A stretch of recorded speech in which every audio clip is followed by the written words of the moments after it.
Hey, what's going on, everybody? I just want to say thank you guys for coming out. Wanted to actually talk to y'all before you listen to this episode.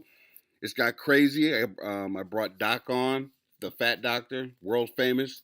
Uh, you're going to see two old men, or listen to two old men, not be able to figure out technology.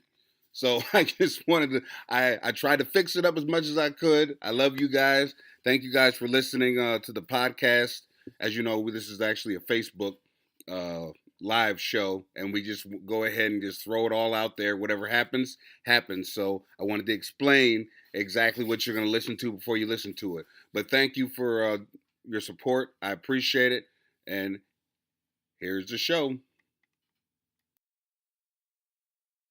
What's going on, Clay Thomas? I know it's late, but I had to get it in. Today we're going to be talking to comedy legend, the Fat Doctor. Let's get to it. Welcome to Claytime in Basement Podcast Show, a show like no other. Wild over-the-top opinions from an angry, cigar-smoking, living in the basement of a house he pays on, road comic father who is technically married and understandably frustrated. Here he is, Clay Miles. What's going on, family? How y'all doing? Thank you guys for coming out. I appreciate you being here. As you can see, we got some technical difficulties. I don't know what the hell is going on with my. There's no damn overlays. I can't see no conversations. I can't see no. Okay, I'm starting to see stuff now. Hey, what's up, Carol? How you doing? Yeah, I'm late. I know. What is going on with my? Hey, Doc, I can actually hear everything I'm saying over there. Huh? I'm getting the feedback. Okay, wait a minute. Yeah, I'm late.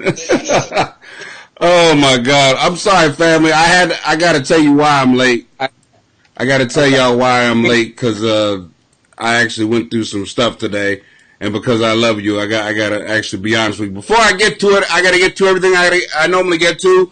Damaged goods. I got to give these guys a shout out. Thank you guys for hooking me up. We actually were supposed to go do some recording last weekend. I couldn't go because it was my birthday, and I had a surprise birthday party thrown for me by my kids, so I could not go. But they turned out really great. They had a bunch of great things going on. Hopefully next time I can get in there with them.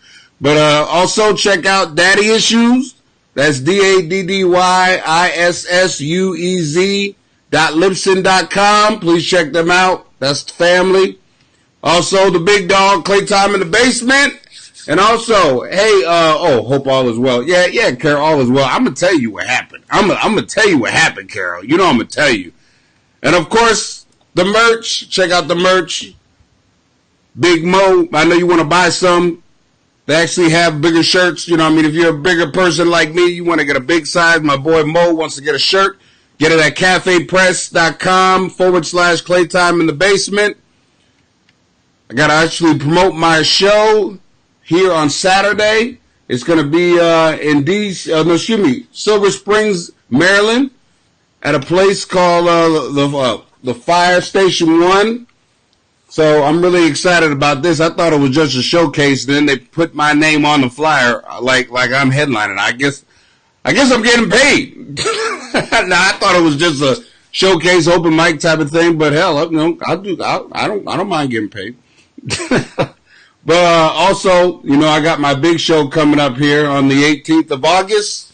Please check that out. I actually named it after the show, Claytime in the Basement Comedy Show.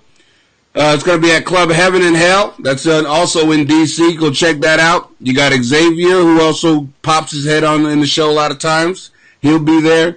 Jillian Wills, Tom Mango will be hosting. Please check that out. All right, now, family, before I get to who you came to see, the Fat Doctor. Now, let me tell y'all what happened to me. Now, the reason why we are going so late today is because I had an emergency. It's called a shit. I don't know whether you guys have heard about this or not. It's called the keto diet. And the thing that you don't understand about the keto diet is you take all the carbs out of your diet, and then all you eat is like good fats. But what they don't tell you, at least you should maybe read further into it, is if you're doing right, you will shit uncontrollably. Now, the bad thing about this was I was at work. in a meeting. And that meeting was about to be, that meeting wasn't even over, but it was over for me. You know what I mean? You ever have an emergency where you like, fuck the world? Yeah, exactly. Let me explain to you something. When I talk about emergency, I literally, if I would have shit my pants, understand that would have been the last day I would have been working at that job. I don't even care. I don't care about no basement. I ain't going back there. I ain't gonna be the person everybody pointed to. That's the dude who shit his pants. No, it ain't gonna be me. So I literally would have been living. It would have been Clay time, not in the basement. Clay time from his fucking car. I wouldn't have been in no goddamn basement on that one. But yeah, so that's why I was late, because I was shitting for like 2 hours. I ran home. I spent an hour at work shitting. I came home. I still had more. I mean, have you ever shit so much that you wanted to stick your head up your own butt and say, "That's enough"? You're fired. You're fired. This is not the way it's supposed to work. As you can see, I'm drinking electrolytes. Damn. Ow. Oh my God. So yeah, that's what is new with me. Damn. Now I don't know if you guys can hear or not, but it is Fat Friday. Normally it'd be Fat Tuesday, but today is Fat Friday. We got the comedy legend. This guy has done it all. He's been teachers to all the big name comics you've seen before. Dave Chappelle, Wanda Sykes. He is the #1 comedy teacher in the country, and I'm not gonna lie to you. A lot of people, like, whenever I say that, people are like, "Are you serious?" It is known. That's what he's known for. He's written on Martin's show, you name it. So I had to bring him back because everybody's been asking for him to come back. Please, I can't say give it up because I don't know, there is no clapping over here. They can still clap. They can clap. All right, well then please keep it going for the Fat Doctor. Keep it going. Thank you very much. Thank you. I appreciate that. Man, you the shit, man. Let me just get that out the way right now. You the shit. Literally. And I guess you wouldn't have wanted to go back to work because everybody been calling you the shit. Yeah, exactly. Yes. Exactly. Excuse me. Do you know what Clay Miles is? Oh, you mean the shit? Oh, he's right down here. Oh, he must be very important around here if you call him the shit. Yeah, he's very important. He is the shit. Yeah. It was literally. Came home and had the shit. Yeah, exactly. Thank you, Carol. Thank you, Carol, for clapping for Doc. We appreciate that. Well, what Mother Nature calls on the brown line, ain't nothing you can do but answer. That's it. Hey, you know what, Doc? The funniest thing to me about it is my boss. I don't know whether I got a shit face, like there was shit in my eyeballs, but I actually looked at him and he looked at me and he kind of like gave me that look like, yeah, go, yeah.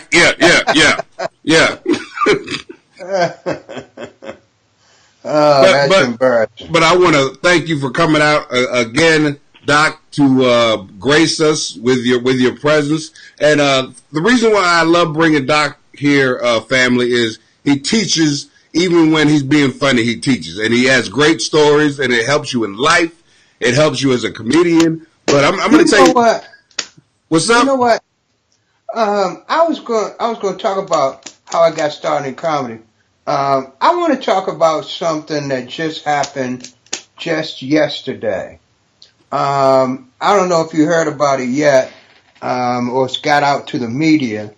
Patton Oswalt had a anniversary party and a show, and it was all by invitation only. Okay. And there were 4 people that were supposed to be on the show, and he said he could not have the party and show without having the Godfather, the Fat Doctor, on the show. Damn! So he said that. Now, I got a call from his manager 3 weeks ago. Mm-hmm. And they said to put the 18th, mark that on your calendar. We're going to do something on the 18th. Mm-hmm. Okay? So I didn't think about it again. I marked it on my schedule. Yes, I did. And on Monday, they said they were going to send me an email and give me all the details. Yeah. But I got the first week, I got no email. Second week, no email. Third week, no email. I didn't get an email this week at all. So yesterday, Wednesday, it was supposed to happen on Thursday. On Wednesday, I said, well, I guess they're not going to have it. Mm-hmm. So I made other plans. I had some folks that were coming in from out of town. I told them, well, I haven't heard from Patton. Why don't y'all come on, stop by, whatever. So at 1:30 in the afternoon, I get a call from Patton Oswalt's manager's office. Not his manager. Manager didn't call. But an assistant called and said, okay, I want to give you the details for the anniversary bash tonight. Yeah, at 2 o'clock. At 2 o'clock. So I said, as cordial as I could be, I said, what the fuck are you talking about? It's 2 o'clock in the fucking afternoon. What do you think? I'm right in D.C.? I live in fucking Richmond, Virginia.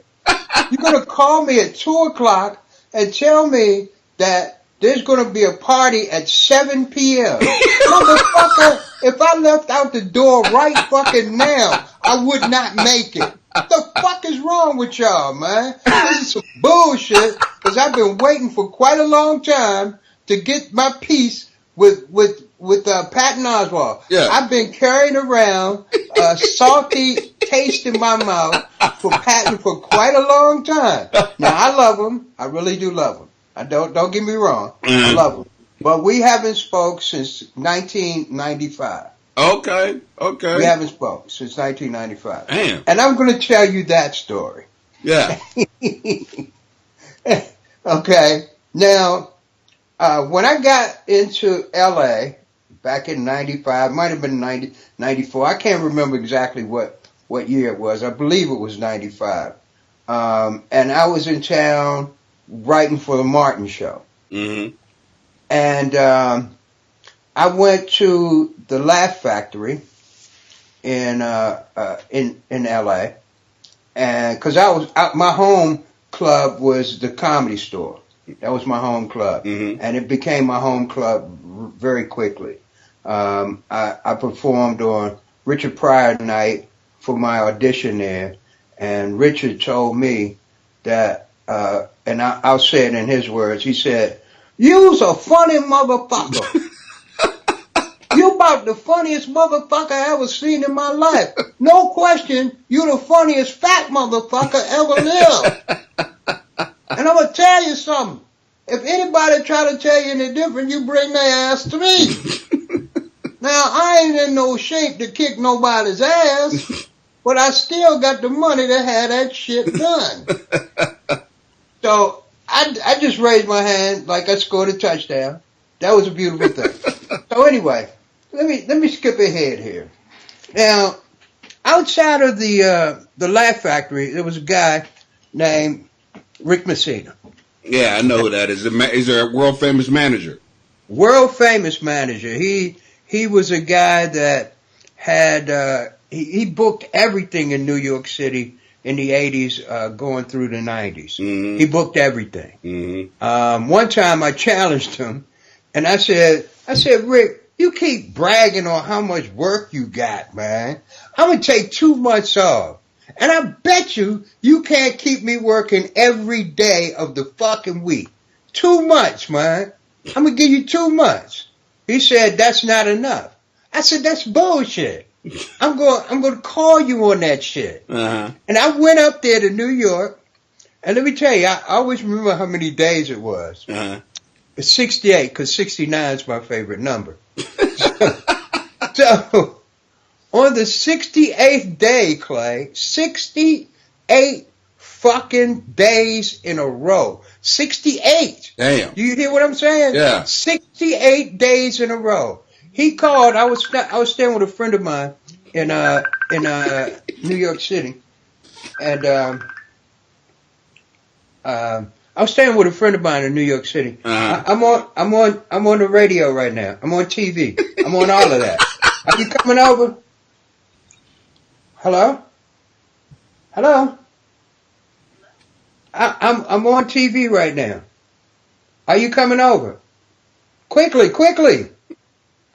Stop Okay, come on over, sweetie. I'll see you when we get here. Hammering out there. Who's got a hammer? Where is it? Okay.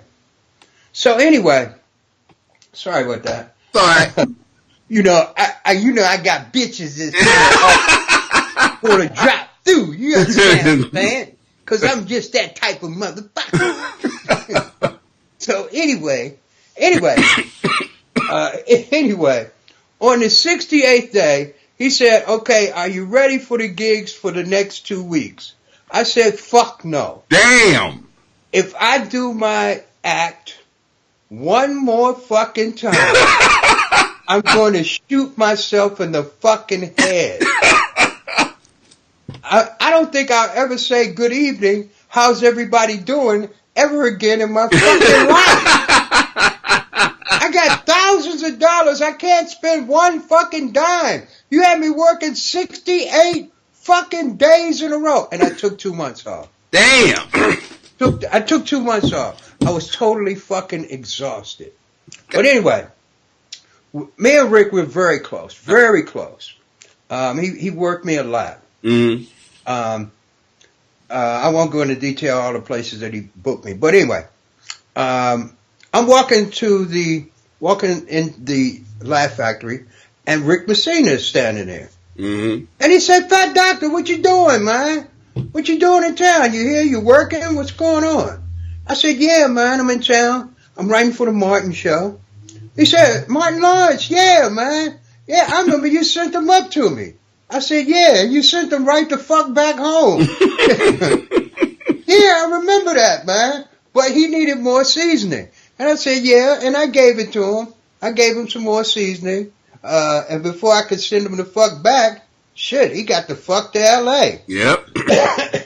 So anyway, he said, one of your boys is up here, and I just started managing him. I said, who is that? He said, Patton Oswalt. I said, yeah, that's my man. I love Patton, man. What's going on with him? You gotta, have you talked to him lately? He said, yeah, I talk to him all the time. Listen, I'm sure he'd love to talk to you. You want his number? I don't want shit, yeah, man. Give me his number, man. I would love to call him, man. You're damn right I called him, I had taken him, I was a godfather for all y'all. You know that. Mm-hmm. So he had been on the road with me a few times. And I really, he was part of the Insanity family. He's one of my family, Mm-hmm. I'm his comedy daddy. So anyway, next day, I call up Patton Oswalt. Now, Patton Oswalt, at this particular point, he hadn't done any TV other than Mad TV. Mm-hmm. He only had one gig that was on Mad TV. He was a writer. Mm-hmm. He hadn't done TV. He hadn't done movies. He hadn't done none of that. Mm-hmm. Mad TV. Okay. At this particular point, I mean, I'm at the peak of my fucking career. I'm at the very peak. I'm a regular at the Comedy Store. I'm being managed by Mitzi. Mm-hmm. Everybody's clamoring about the Fat Doctor. And all the shit that I've done. Been all over the country 3 or 4 times. I've played the biggest clubs. I've played the biggest universities. Mm. I'm the shit. Not like you, but I am the shit. So, anyway, I called up Patton Oswalt. And I say, Patton Oswalt. He said, yeah, who is this? I said, Fat Doctor, man. What's going on, man? He said, Fat Doctor? How'd you get my number? I said, man, Rick Messina gave it to me. Listen here, man. I heard you was in town and you're writing for Mad TV. This is what we're going to do. I'm going to give you the VIP treatment. You're going to come up when we're shooting. I'm gonna give you the 10-cent tour and let you meet everybody. It might be helpful to you in your writing career. Meet the staff, the producers, so forth and so on. And then you can watch a taping, And then you invite me to Mad TV and you do the same for me. Mm-hmm. And he said, who gave you my number?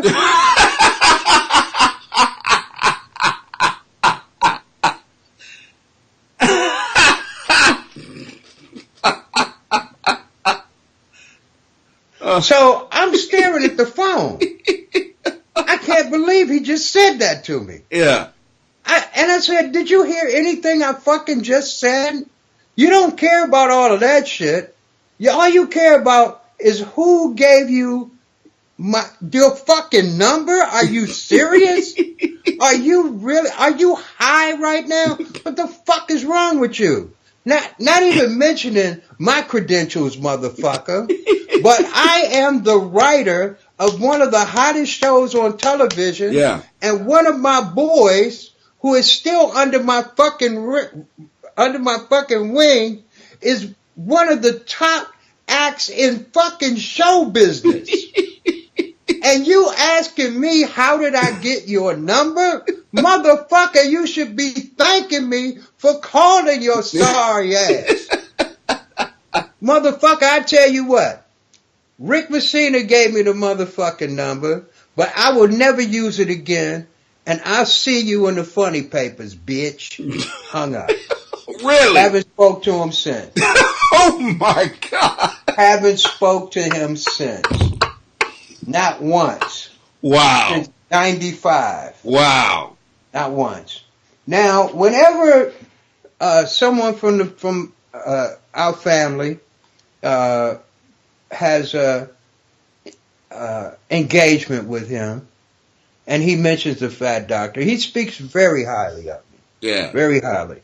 And he still gives me the same respect that, as you do, as most of the folks do, as you were still, a young comic, you guys still give me that respect. I'm the old sage and you're the young comic, even though all of you guys are, you've come a long way and you're headliners in your own right.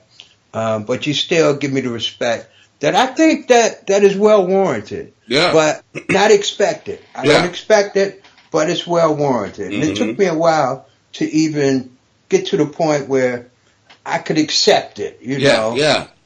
That I'm a motherfucking genius. I have to accept I am a comedy genius. So I am. Now, hold on, Doc. I want to do, we actually talked yesterday and you told a story that, I want to get on tape because I love this story. The story about you, working with, Eddie Murphy on his special here in DC. Wow. Okay. That special was Delirious, right? Yeah, that special was Delirious. It actually was. I'm sorry. Hold on. Comedy, or that's the name of the actual special. Yeah, that's the name of the actual special. Delirious. It was Delirious, but that's the name of the special. Now, I don't know if I should say this publicly, even though it's very true. I don't know if I should really tell it publicly. Okay. Well, which I'm not one do you sure want? if Which I one? should. Well, can you give us an edited version? Okay. Give us not, don't give us a top secret version. Just. Well, in order for it to be juicy, I gotta tell you. In order for it to be juicy. Because it is goddamn juicy. Now, I'm gonna go ahead and tell it. I mean, who the fuck's gonna really hear it? Come on. I like that. Who the fuck are you, Clay? I mean, who the fuck are we? I mean, really, come on. It's us, Clay. Who the fuck is really tuning in for us? Come on. I like it. Like I made a fucking difference on you. Hell no. You might have lost some fucking listeners. I don't know. So, I'm going to tell this story. Okay. And if Eddie Murphy ever wants to challenge me on it, he can challenge me on it. But this is what happened. Back in the day, I used to work for Dimensions Unlimited. Mm-hmm. And Dimensions Unlimited, they were a production company, and they brought some of the biggest names in show business to the Washington, D.C. area. And off time, if you're a resident of Washington, D.C., you've been around for a while, you've heard Dimensions Unlimited. Mm. Brought to you by Dimensions Unlimited, Yeah. Whoever it is, Elton John. Brought to you by Dimensions Unlimited. The Isley Brothers, whoever. So I was lucky enough for my management to get me in with Dimensions Unlimited. So I got to open up for a lot of people as a result of working with Dimensions Unlimited. Folks like, it come to mind, Smokey Robinson. Yeah. I got a great Smokey Robinson story. It's real quick. Okay. I got a great one. It's real quick. I'm opening up, I had opened up for Smokey Robinson like 5 times. This was my 6th time performing for him. Michael B. Sykes wanted to tell you that you look good. So Michael B. Sykes. All right, Mike. Yeah, man. I almost was hanging out with Mike. I heard that he was with Tony Woods, and I couldn't get out there that evening to hang out with those guys. Okay. And I found out later that he was there. I gotta have Tony Woods on too one day. Well, go ahead, tell the story. Good luck with that, man. Make sure you tell him that your show starts at 7, so he can be there by 9. Yeah, I'll have three guests before him, just so we'll can fill the time. So when he comes, we'll Cause he ain't gonna come. He ain't gonna come in the first 10 minutes. That's for sure. No, exactly. No, that ain't gonna happen, man. All right, thanks for coming out, Coach. I appreciate it, bro. Okay. All right, my man, Mike Sykes. Okay, but anyway. Go ahead. So anyway, I'm opening for Smokey. I go. We're at Meriwether Post Pavilion, and if anybody's been backstage, the backstage and the green rooms are downstairs. Okay, and when you go downstairs, there was a big living room, and it was a center point for all the green rooms. There were hallways all the way around. It was in the center, and there were hallways that led to green rooms. So this was the center. And when I went on, Smokey patted me on the back and went, "Go out there and you kill him, man. You kill him. I'm going to be checking you out." I was like, okay, cool. Because Smokey is smooth motherfucker. Yeah. And he had that voice kind of like this, You're going to kill him, man. I know you're going to kill him. I was like, all right, you smooth motherfucker. Let me get up here and do my thing. So, because I think he would actually do 5 minutes of material. Oh, really? Yeah, he would. And I'll tell you about that too. But anyway, after I come off stage, I was used to Smokey being there because he was really a fan of mine. Oh, wow. And I was used to him being there, and he would shake my hand, give me a hug, and tell me how funny you're so damn funny. I love having you on my show, man. All right, now let me take over. Let me see if you left something for me. I was, man, get the fuck out of here, man. They came to see your ass, man. But he wasn't there. Okay, so I went downstairs, and back in those days, just like the 80s, early 90s, everyone didn't have cell phones. But in the center living room of the green room areas, there were phones all on the perimeters, next to couches or next to chairs. So you could use the phone. I mean, you could call long fucking distance. They didn't give a shit. Wow. I mean, it's not like a motherfucker say, all right, don't call. They didn't give a shit. You can call anywhere in the fucking world. They didn't care. Yeah. They're making stupid money. So anyway, as I'm coming downstairs, I hear this voice of some brother that was pissed the fuck off. And as I'm coming down the stairs, bitch, did not tell you not to be calling me over and over and over. I gave you the motherfucking number in case there's a motherfucking emergency, bitch. Now I have to stop what the fuck I'm doing for you to ask me how's it going? Are you out of your fucking mind? I should beat the shit out of you. When I see you, I'm going to slap the shit out. And as I'm walking up closer, I notice that it's Smokey Robinson. God damn. And then he's on the phone like this. He's on the phone. Yeah, bitch. Don't let me have to tell you that shit no motherfucking more. And have your motherfucking clothes off. When I get there, I'm going to fuck the shit out of you when I get the fuck back. Click. And he turns to me. He goes, oh, hey, fat doctor. You man. And he gave me you gonna stay for the show? Yeah, I'm gonna stay for the show. But I heard you, motherfucker. I heard you. What do you mean, brother? I heard you, man. You a hardcore thug, man. Oh, no, that's not true at all, brother. That's not true. Sometimes, the bitches get on my nerves.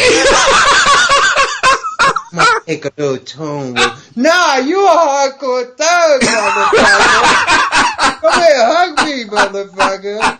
I'm on your side. Don't hurt me now. Don't hurt me. I want to interrupt you, but let's want to let you know Marcus Brown. You remember Marcus Brown? Marcus Brown. Yeah. Marcus Brown. Yeah. You believe me, you know Marcus Brown. We went by Doodoo. He did what? He went by Doodoo when he first started, Doodoo Brown, but Marcus Brown. Oh yeah. Okay, Yeah, he wanted to tell you. He said, "Fat Doctor doesn't know what he did for me and so many others." So he wanted to say thank you. I see that, man. What's up, my man? I was trying to think, who the fuck is Marcus Brown? Oh, Pamela Fernandez. I remember Doodoo Brown. Do you remember Pamela Fernandez? Pamela from Fernandez. Yeah, I think she was a manager. I think she's actually managed some comics. Oh man, I can't recall right offhand. I met her back in the day. At oh wow, I recognize her picture. Yeah. Yeah. Yeah, I know. We almost had a thing. Yeah. I was on her like right on right, bro. Yeah, she's bad. I didn't quite close the deal. Yeah, she's bad. I saw her at, what's that, Club Elite? What was that when they had the club, the comedy club at the bottom? Was that Club Elite? And it closed up in absolutely. Okay. Absolutely. Yeah, I remember her fine ass. Yeah, I was after her. And we flirted pretty good back in the day. Hey, it's gotta be hard. It's gotta be hard to be a manager when you look that good and you deal with comics. I know she was hit on all the time. She had to be. Yeah, no question about it. She was a beautiful lady. Yeah, man. she was fine. And she was about her work too, man. Yeah. All right, baby. Good to have you listening, watching. Yeah, thank you for coming out, Pamela. Appreciate it. Yeah, I still want some of them cookies. Damn right, baby. And this went from Playtime in the Basement to Love Connection. Yeah, boy. All right, Doc. Now, let's get back to the Eddie Murphy story. Okay, all right. Okay.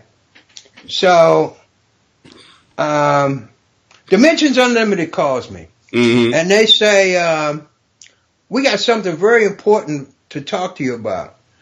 And can you come down to the office? I said, wow, can I come down to the office? man, y'all must have a contract for me. And he said, yes, we do. I went, well, shit, I'll be there in 20 minutes, motherfucker. So 20 minutes later, I'm at the office, and I go right in, and two of the guys that was part of the head of Dimensions Unlimited, the two top guys were there, and usually I don't see two top guys. I can see one top guy, but I was just looking at the comments. Yeah. I know you were. It's like, all right, motherfucker, this ain't my show. Oh man, all right. But anyway. So I came in and I went, damn, did I do something wrong? What the fuck? Is the FBI coming in behind me? What the fuck is going on up here? And they said, no, sit down. This was great news. Are you familiar with Eddie Murphy? Oh, you mean the guy that starred in 48 Hours and was a phenomenon on Saturday Night Live? Yeah, I think I've heard of him. Who the fuck hasn't heard of Eddie Murphy? What the fuck are you talking about? Yeah, I mean, back then, it was 48 Hours is still in the fucking movie theaters, man. Yeah. Of course I know who he is, man. They said he's going to be doing a special here at Constitution Hall. I said, really?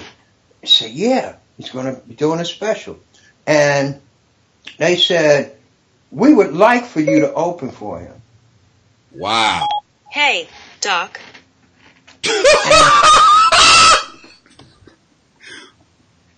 What? But anyway, I'm sorry. I'm sorry. For some reason, my Siri just jumped in. I don't know what the fuck that's about. I got the brand new iPad. Yeah. And all you have to do is say, well, I can't say it. If I say the word and say Siri, it'll jump right in. Yeah. But anyway, they said, we would like for you to open for Eddie Murphy. Damn. And I went, really? You'd like for me to open for Eddie Murphy? They said yes.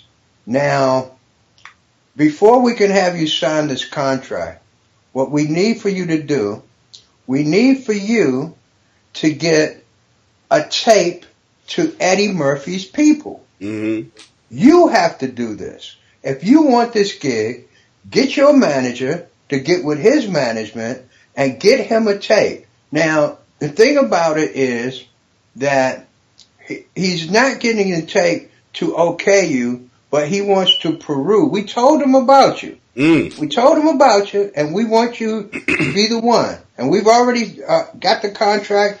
Everything is ready to go, but you have to get a tape to him. Okay? So my manager got a tape to Eddie Murphy's people because even though I wasn't going to be on the special, I would be performing in front of the audience that he would have to perform in front of after me. Yeah. So he wanted to peruse my material and make sure that I wasn't using subject matter close to what he was using. Yeah. So I said, that makes sense. And if it's anything that he sees that would be too close to his material, he'll ask you not to do that. Yeah. You're only going to do 20 minutes, 15 to 20. I said, well, I could send him my hour and, get that to him. So anyway, my manager did that and got this to him. A week later, they said, come on down and sign the contract. So I'm excited. I'm very, very excited. Very excited. I'm going to be opening up for Eddie Murphy. I'm not going to be on the special, but there will be a credit. Yeah. Opening at the Fat Doctor. I was like, damn, this is pretty cool. And, I'm going to be hot again for opening up for somebody big. So everybody in DC will know about it and, will add to my popularity. So I'm pretty excited about it. Okay. Now, the week of, this was like on a Tuesday, and I believe the gig was on a Thursday, I believe. On Tuesday, Dimensions Unlimited calls me and says, we need to talk to you. I said, oh shit. And they said, well, we got to talk to you in person. I went, oh fuck. Okay. And they said, it's not that bad though. Not that bad. Okay. So I get down there. They say, okay, listen. Eddie Murphy has decided to have this band called the Bus Boys. He's flipped over them. Yeah. And not only are they going to were in the movie, right? him, they're going to actually be on the special. They were in the movie, right? 48 Hours. In the movie 48 Yeah, Hours, yes. okay. He loved them, okay? And he wants them to open up for him, and not only open up, but they're actually going to be seen on the special. He's just flipped over. Yeah. He just loves these guys, loves the music. He's been jamming with them, so forth and so on. Because, Eddie's been in the music for a long time. Yeah. But anyway, I said, wow. So I'm not going to get the gig. He said, well, you're not going to get the gig, but we already signed a contract, and here's $1,000, which you were going to get paid.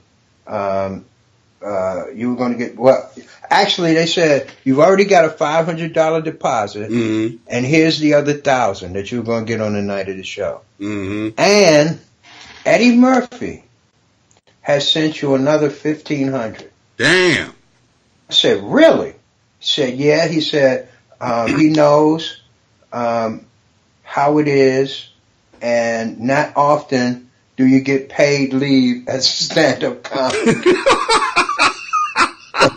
So he said, that he was very sorry that I couldn't open for him, but hopefully I'll come out to the show and lend support, and here's another $1,500. So I walked out of Dimensions Unlimited not having done a show, and I had $2,500. Damn.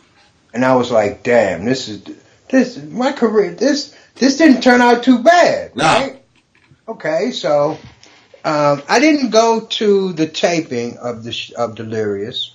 I got a gig, actually.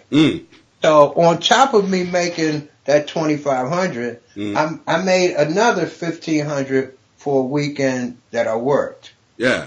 So because I did a Thursday, Friday, and Saturday, so I couldn't be there for the taping. So anyway, about 5 months later, I'm watching TV, and Greg Poole calls me. Okay, and Greg will back me up. I'm saying Greg Poole because he's going to have to back me up on this. Greg Poole calls me up, and he says,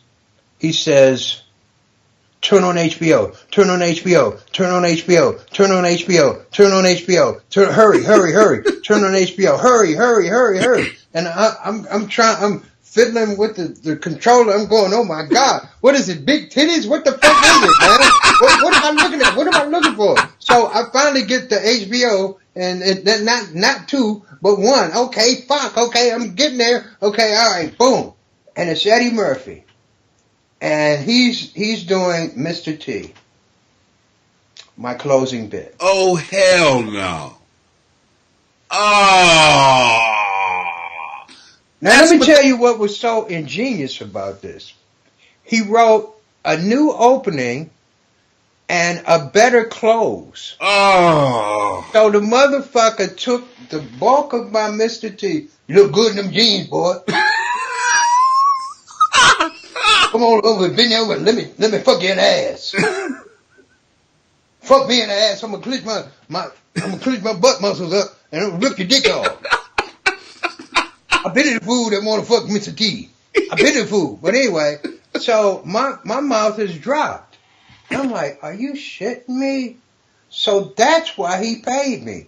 Yep. He paid me for the bit. For the bit, yeah. He paid me for the bit. Wow. And I was like blown away. And I had to do a gig at the Ibex Club. I think I was talking to you about the Ibex. Mm-hmm. At the Ibex Club and I had a midnight show, and I slipped into the Mr. T because I had been doing it for almost a year. Mm-hmm. And actually, I started out doing a Mr. T impression during the open mic days, and I was about 7, 8 years in, and I've been doing Mr. T for a while, and I slipped into it at the end of my set, and I went, damn, what the fuck am I doing? And everybody was quiet while I was doing it, and then somebody yelled out, hey, that's Eddie Murphy! Oh, Fuck, fuck. man. And I just didn't know what the fuck to say, and I went, y'all ain't shit. I'm gonna have to go. Fuck y'all, I'm out. Yeah, I say, I got a cab waiting outside, and it's a motherfucking fair in the back seat. So I'm gonna have to get the fuck out of here. So now check this out.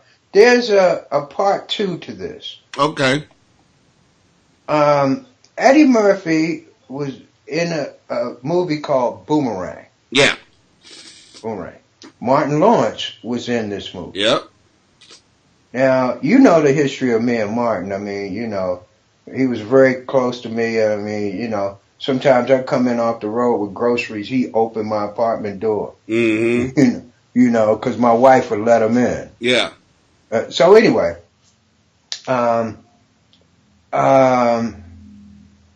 Martin says, I'm going to be filming Boomerang, some scenes, outdoor scenes in New York. And when he told me the date, I said, well, that's cool because I'll be working Dangerfields and a few other clubs during that 2-week period. Mm-hmm. He said, well, come on out to the set, man. I said, okay, I'll come out to the set. Now, it was outdoors, and I believe it was a scene where Eddie was outside, and it was his scene. He was looking for a dog or something, and everybody had barriers. Oh, shit. Hold on, sweetie. Hold on a second. You know, the bitches, man. Anyway,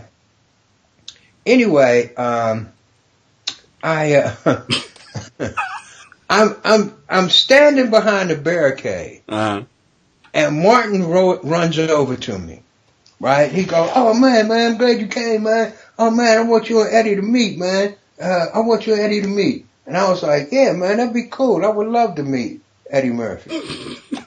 That would be grand if I met Eddie Murphy.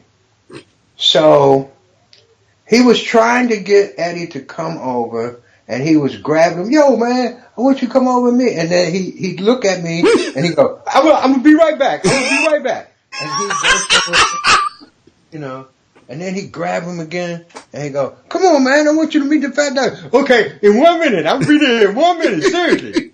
And he goes, and finally, he grabbed him one time and pulled him over to me. I had changed my position. Yeah. And it kind of startled him, right? Because he pulled me over to another part of the crowd.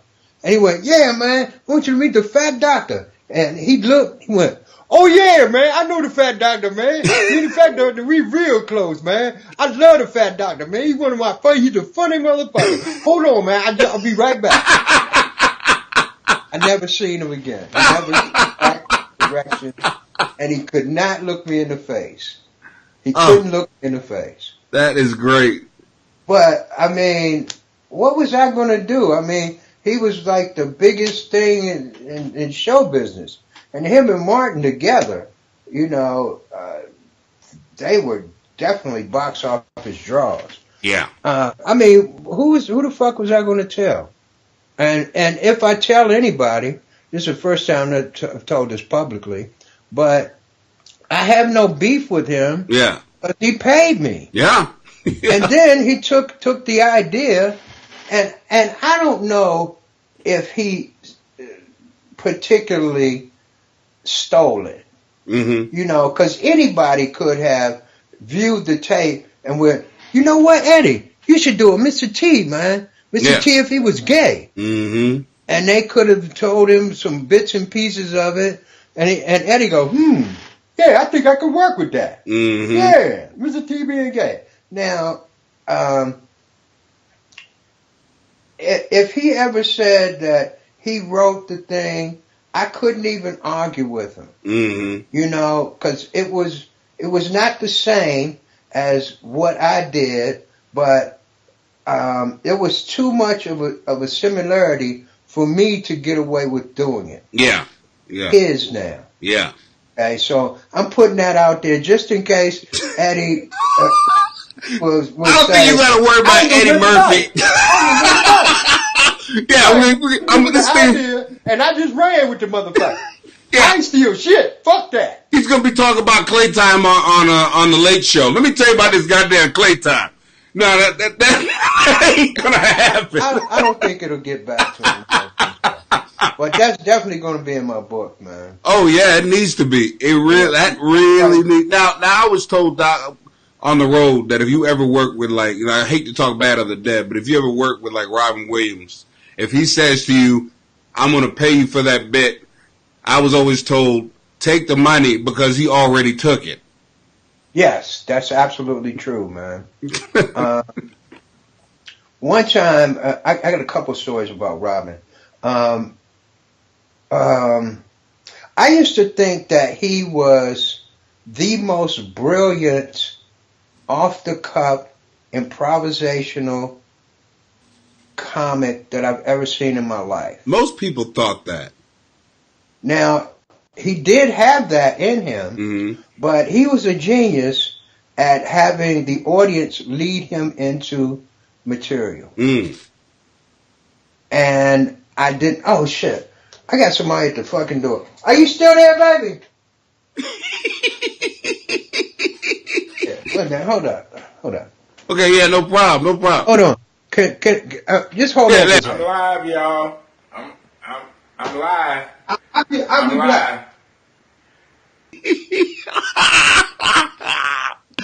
Woo! That's what happens when you go live, family.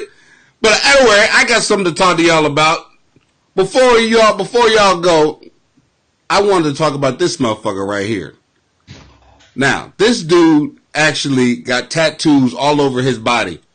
He actually tattooed himself that color, family. I don't understand it. Not only did he do that, the reason why he's laying in that bed is because he got his dick and balls cut off because it got in the way. Yeah, it got in the way of his tattoos that he wanted to do. Now my question is, why is she holding his hand? She ain't never gonna fuck him again, so that's just pussy for somebody else.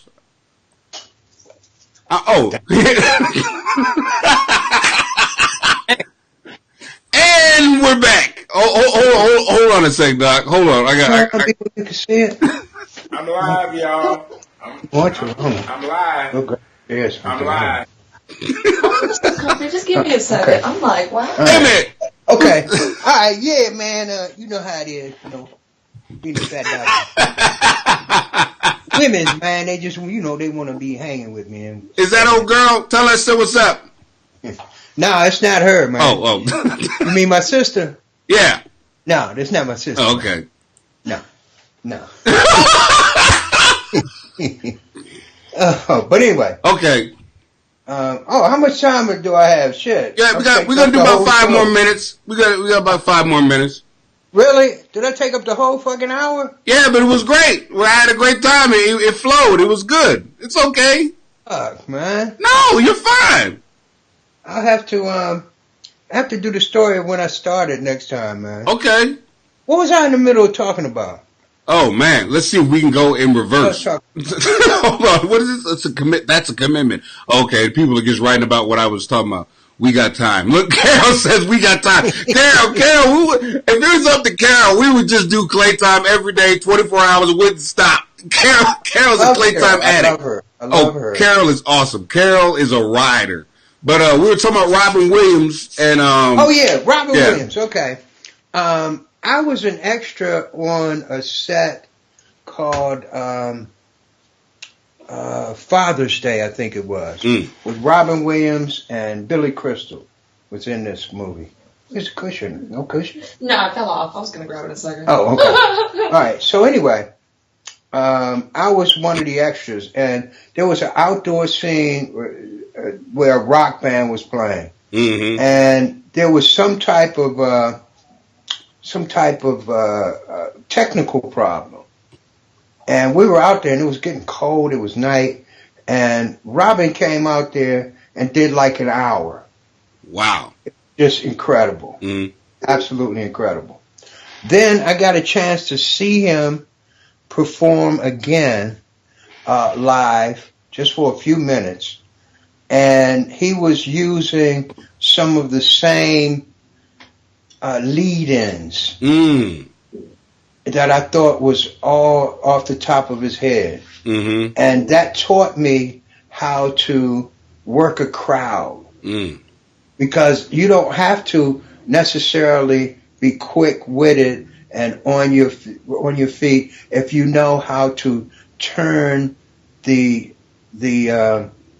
turn whatever the audience response is to where you want it to go. You know, it's like you can do that, and I teach my students to do that when they're on the radio. I teach them how to control the situation by, no matter what it is that someone asks you, you can turn it into whatever material you want to talk about. So, in other words, you're teaching them to segue.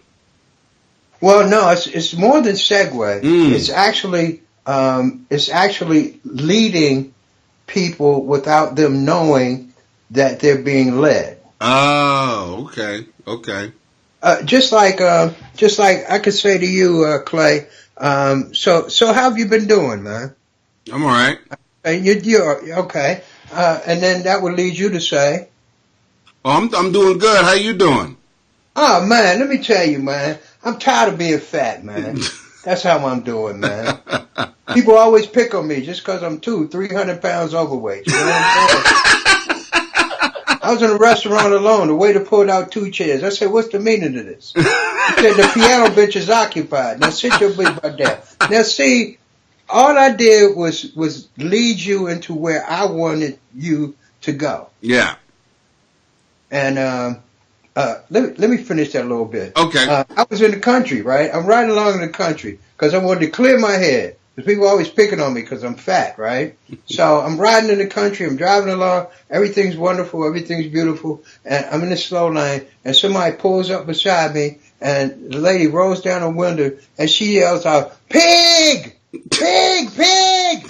Pig! Pig!" So I'm rolling down my window because I'm going to tell this bitch off. And I hit a pig.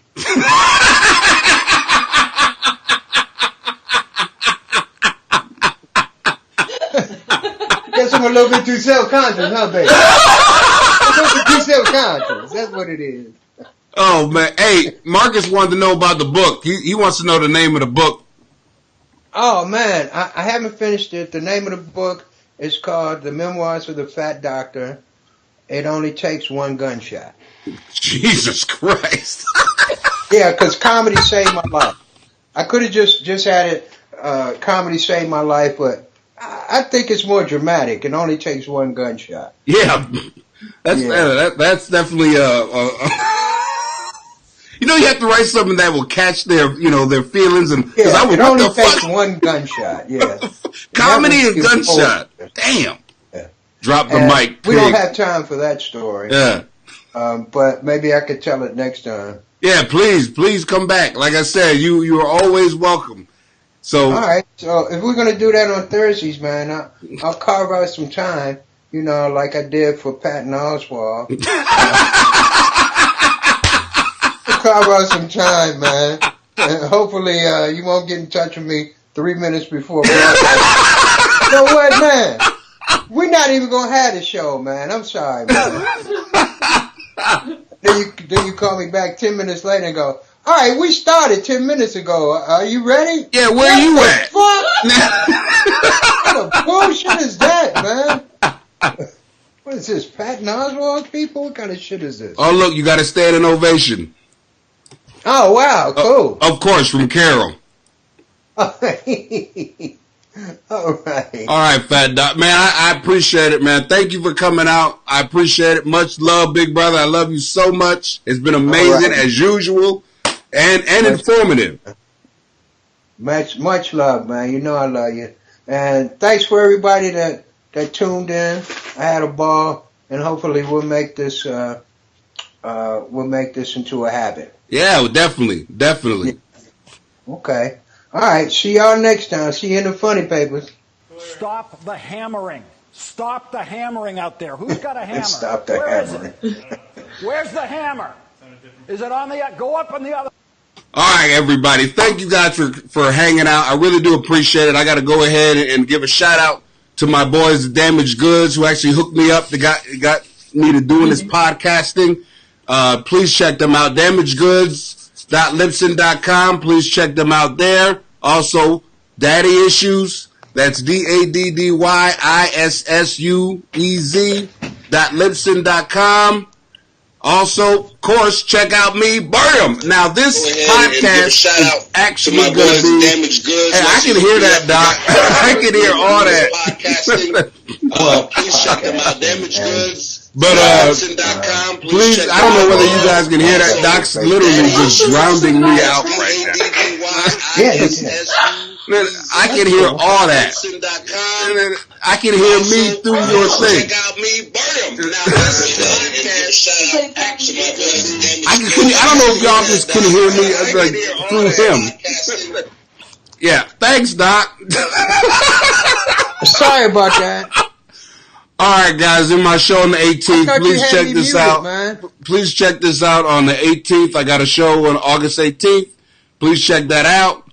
And then I love you guys. Thank you guys for hanging out through all the messed up. Yeah, we hear the playback live. I know. I was trying to tell Doc. I know. Look at Pamela. Now she's talking shit. Look now. What are you? What? Yeah, I can hear it and you. I know, Pamela. I know. We're gonna get that down better. Next time he's just gonna jump off, so we don't have to worry about going back and forth. I love y'all. Okay, I know you see everybody's laughing at shit. Fuck y'all. Claytime 3D. That's bullshit. Oh, they was hearing the playback. Yeah, we can still hear you, Doc. Yeah, that's why I thought you had muted.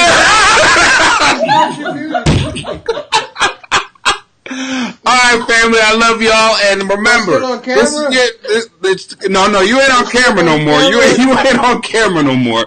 I love y'all. I will talk to y'all later. Good. Every Thursday at 5:30. Check me out. I love y'all. Talk to y'all later. Out.